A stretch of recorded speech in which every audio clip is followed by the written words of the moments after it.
Oi, pessoal, vamos então dar continuidade na nossa matéria.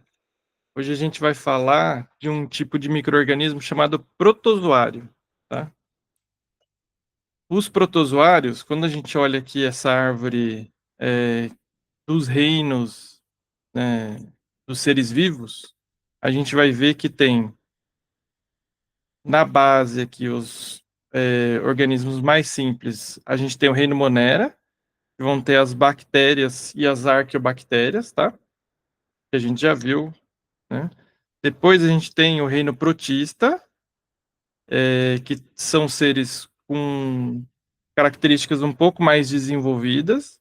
E aqui no topo, né, com seres vivos bem complexos, a gente tem o reino animal e o reino dos fungos e das plantas, né, os dois reinos separados que um dia já foram todos juntos, né? A gente já viu o, o reino Monera, as bactérias, e a gente já viu os fungos, tá? A gente viu também os vírus, que não estão contidos aqui nessa divisão. E hoje a gente vai ver os protozoários que eles vão estar aqui nesse pedaço, ó, reino protista, tá ok? Então eles são um pouco mais desenvolvidos do que as bactérias, mas são menos do que os animais. Então vamos começar pela origem da palavra. Então protozoário, a palavra deriva do grego protos, que quer dizer inicial, primeiro ou antes dos outros, e zoon, que significa animal, né? Então, os protozoários são como se fossem os primeiros animais ou o que vem antes dos animais, né? É como se fosse uma evolução da bactéria chegando no reino animal, mas ainda não é considerado reino animal. Então, eles estão no reino protista e são bem diversificados. E quais que são as características, né? Então, eles são eucariontes, tá? As células deles têm núcleo organizado. A maioria é unicelular, mas pode ter algumas espécies que também são pluricelulares e que formem colônias, tá? E uma coisa que diferencia bastante eles dos animais é que eles podem ser autotróficos ou heterotróficos, ou seja, eles podem tanto produzir a própria alimentação como se alimentar de outros seres, tá? Em algumas espécies, a gente pode observar a reprodução de maneira sexuada, e em outras, ela vai ser de maneira assexuada, diferente dos animais que só tem a reprodução sexuada, né? Grande parte dos protistas vive em ambientes aquáticos, porém alguns representantes podem viver no solo e até mesmo dentro de outros organismos, como é o caso de alguns protozoários que são causadores de doenças, que é o motivo da gente estar estudando isso daí. E aí a gente vai classificar os protozoários de acordo com a morfologia deles, né, com a forma. Então eles têm grandes variações conforme a sua fase evolutiva e o meio em que eles estão adaptados. Eles podem ser esféricos, ovais, alongados, tá? Alguns deles têm cílios e outros têm flagelo. Flagelo é como se fosse uma cauda, né? Que ajuda na locomoção. Assim como os cílios também vão ajudar na locomoção, tá? E existem os que não têm nenhuma organela locomotora especializada, ou seja, eles se movem de acordo com o meio onde eles estão inseridos forem levando, né? A gente tem também esses que têm os pseudópodes, que eu já vou explicar para vocês o que são. Então, a gente vai classificar os protozoários de acordo com a forma de locomoção deles, tá? A gente tem, dentro do reino protista, as divisões, dentro de todos os reinos animais, a gente divide por filos, né?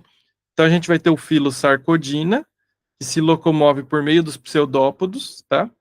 O filo Flagellata, que vão ser aqueles protozoários que têm flagelo.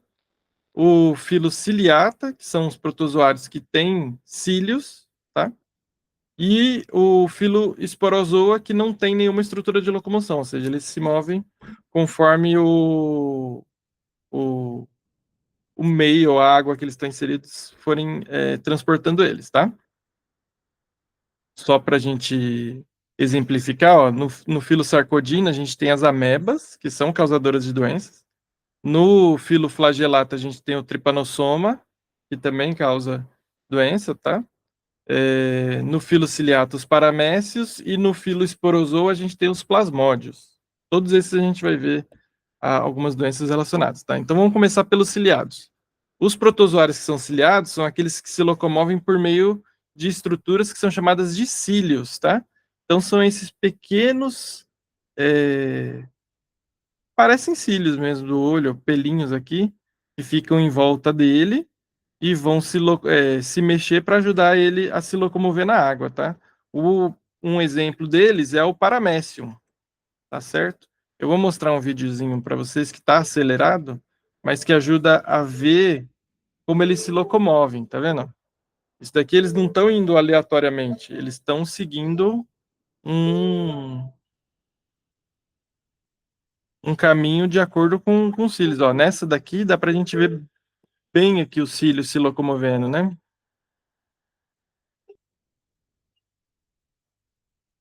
E são organismos bem pequenos, assim, microscópicos, né? Mas já tem uma estrutura um pouco mais desenvolvida.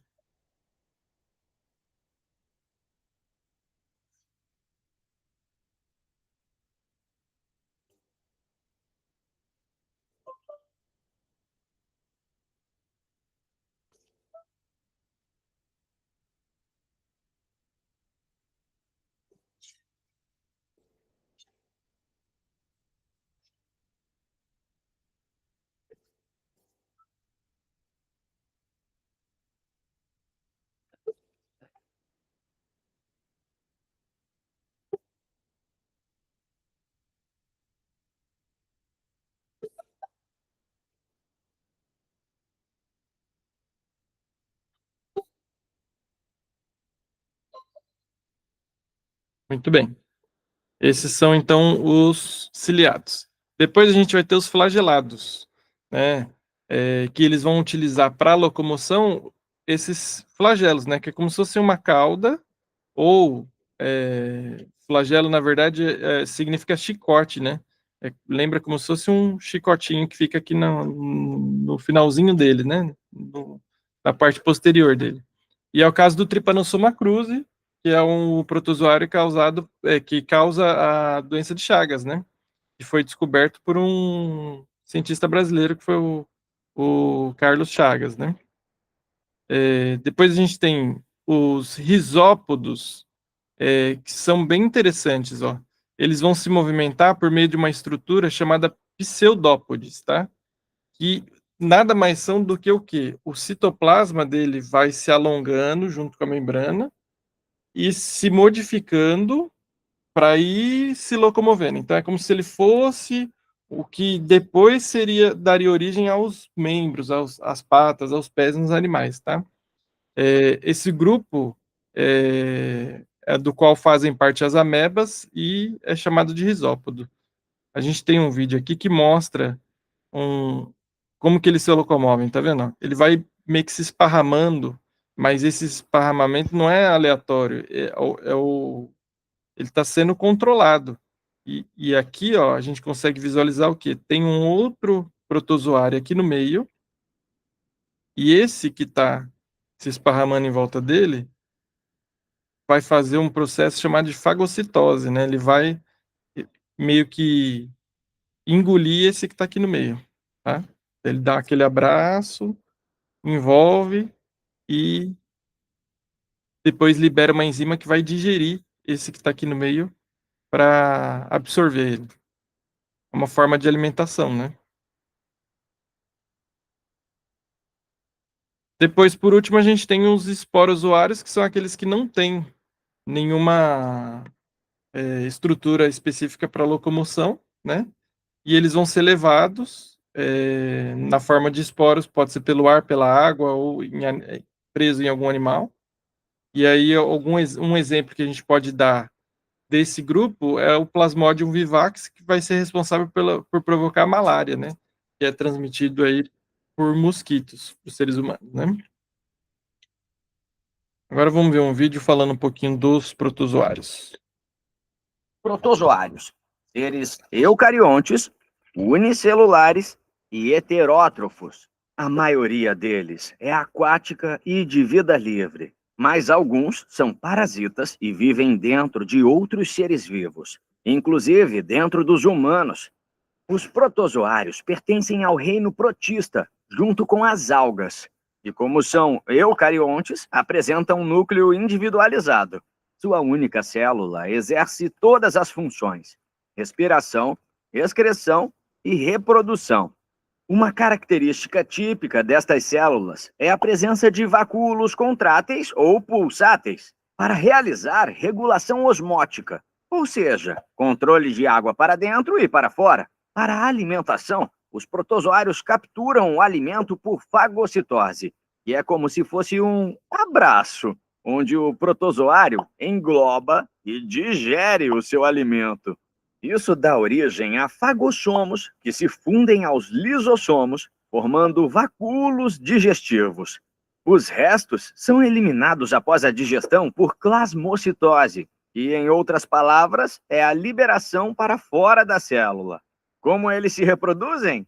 A reprodução dos protozoários pode ser de forma sexuada ou assexuada, que é a mais comum. Ocorre por divisão binária, quando a célula-mãe se divide e se originam duas células-filha, ou divisão múltipla, quando a célula faz muitas mitoses e forma muitos núcleos que se dividem em células pequenas.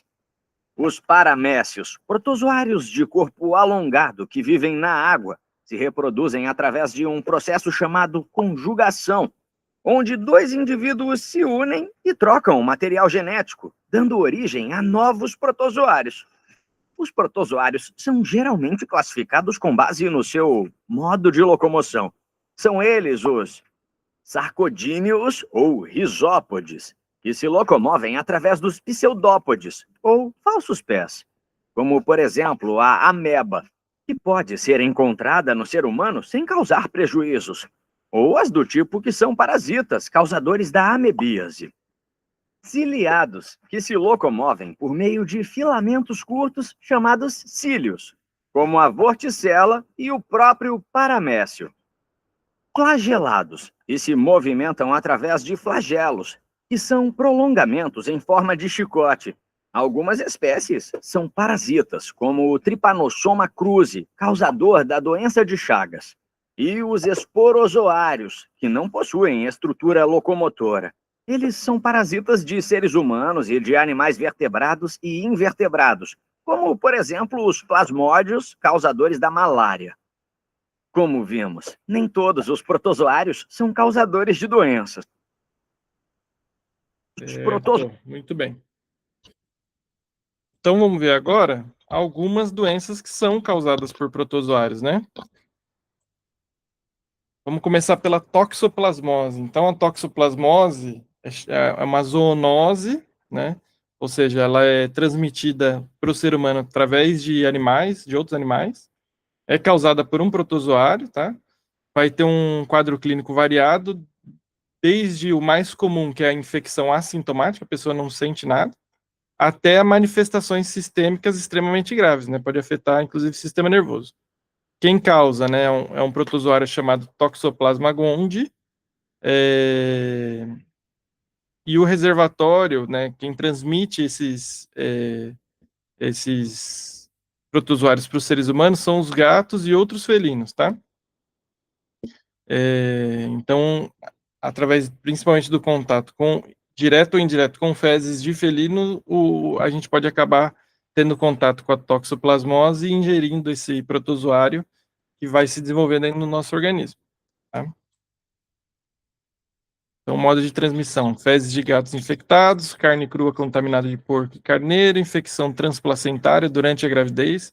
Inclusive, é uma preocupação, né, durante o pré-natal, se a mãe tiver infecção por toxoplasmose, porque ele atravessa a barreira placentária, né?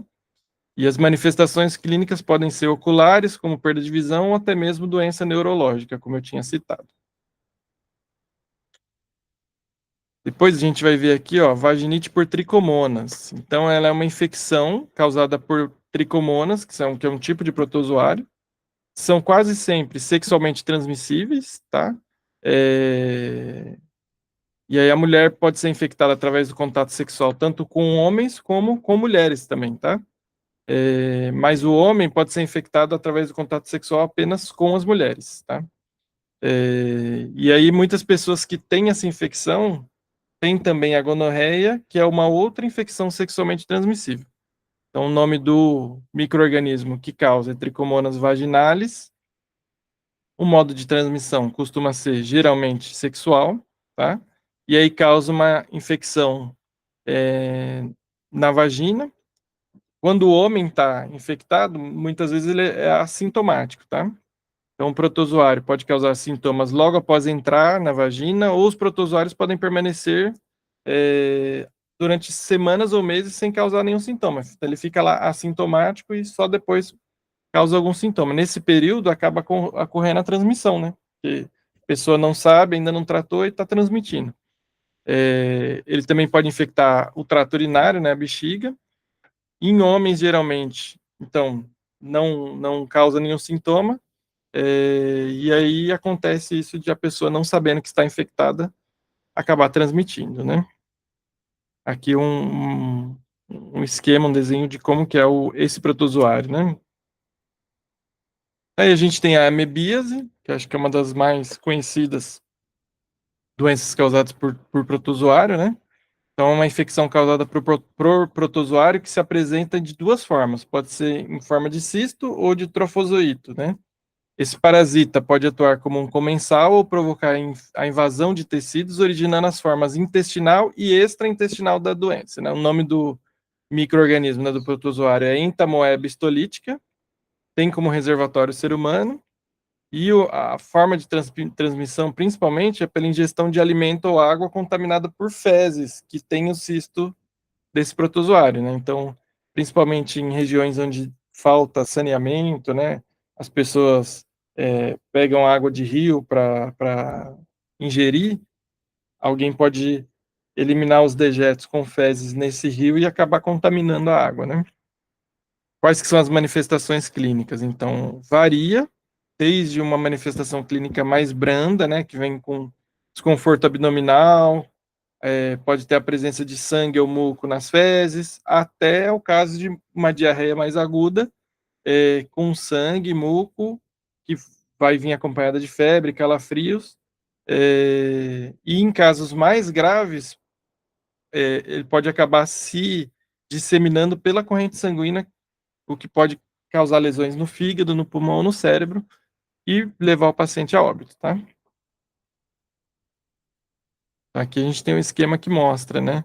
A pessoa se contamina, o micro-organismo vai se desenvolver dentro do intestino dela, e aí quando ela evacuar perto de alguma fonte de água, de alimentação, isso vai acabar sendo transmitido para outras pessoas e fechando o ciclo, né?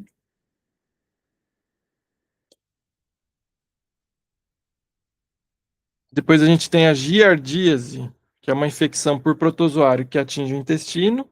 A maioria das infecções é assintomática, pode acontecer tanto em adultos quanto em crianças. O nome do micro-organismo, né, do protozoário é Giardia lamblia, que ele é um protozoário do tipo flagelado, que existe sob as formas de cisto e trofozoito também. O cisto é a forma que infecta, né, as pessoas. Pode ter como reservatório tanto o ser humano como alguns animais domésticos ou selvagens, né, cães, gatos, castores. O modo de transmissão também é por ingestão de água ou alimento contaminado. Então, a infecção, quando ela está sintomática, ela vai ter diarreia, dor abdominal, caracterizada por fezes amolecidas, com aspecto gorduroso, fadiga, né, que é cansaço, anorexia, que é perda de peso, flatulência e distensão abdominal. A anorexia associada com má absorção pode ocasionar perda de peso e anemia. Aqui também a gente observa o ciclo desse micro-organismo, e aqui a gente tem um desenho mostrando como que é o formatinho dele, tá? Mas é muito parecido com o que a gente viu da ameba. A malária também é uma doença muito prevalente aí em algumas regiões, né? Então, uma doença infecciosa febril aguda, e o agente etiológico é um protozoário que vai ser transmitido por vetor, principalmente por mosquitos, né? Então, o reservatório é o ser humano. Os agentes etiológicos podem ser 5 espécies diferentes de protozoário, mas são todos do mesmo gênero, né? O gênero Plasmodium. Então a gente costuma chamar genericamente de Plasmodium o protozoário que causa malária, né? Os vetores são mosquitos popularmente conhecidos como carapanã, muriçoca, né? São mosquitos do... O nome científico é Anopheles, né? O meio de transmissão vai ser por meio da picada, e a picada, quem pica nesses casos é a fêmea, que ela precisa de sangue para completar o ciclo reprodutivo dela, né? E aí, se essa fêmea tiver infectada pelo plasmódio, ela vai transmitir para a pessoa que ela picou. Muito parecido com o processo de transmissão da dengue também, tá? Então, sintomas. O quadro clínico típico é caracterizado por febre, sudorese, fraqueza, dor de cabeça, que pode acontecer em ciclos, né? Em alguns pacientes vão aparecer alguns sintomas, por exemplo, náusea, vômito, prostração, astenia, né? Fadiga e anorexia, também a perda de peso. E ele pode afetar as células do fígado, que pode deixar a pessoa ictérica. Por isso esse nome é, é... Ah, não, desculpa, esse daí eu já estou confundindo. Doença de Chagas, que tem como agente etiológico um outro protozoário chamado Trypanosoma cruzi, que é o que o Carlos Chagas descobriu e colocou como nome Trypanosoma cruzi em homenagem ao Oswaldo Cruz, né, que era um amigo dele. O reservatório são mamíferos, tá? Só que quem transmite para os homens não são esses mamíferos, tá? Então ele vai estar em animais silvestres, né? Gambá, coati, animais como morcegos, mas quem vai transmitir é vai ser um inseto que a gente conhece popularmente como barbeiro, tá? E aí vai ser ou através do consumo das fezes desse animal.